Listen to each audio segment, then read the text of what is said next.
Hello friends, today we are going to discuss last topic of this unit, that is role and responsibilities of an information authority. So information, it is the vital part, important part of any system or organization. So we have to protect our information from the unauthorized access. Okay. So now we are going to discuss the role and responsibility of an information authority. First, he or she act responsibilities and not put the information at risk through his or her own actions.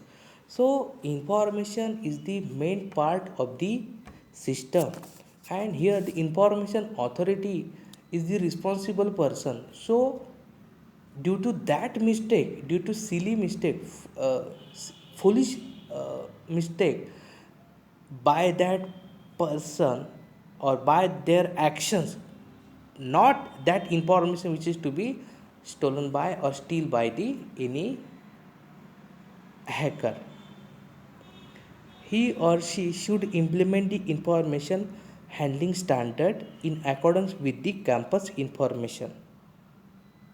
Third, he or she should implement the information retention schedule in accordance with the information retention.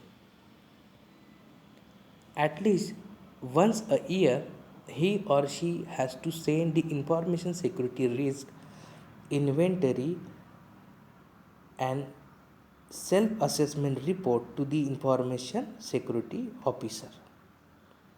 Yearly, the information security risk inventory audit, which is to be handed over or forwarded to the ISO, that is information security officer. Last but not the least, he or she should ensure that there are written procedure for granting and revoking the access privileges. So there is no any verbal communication should be there. Okay, so if any xyz person wanted to access that sensitive information, so that information security officer is responsible to give the written authentication to that person, so he or she can be able to access that things.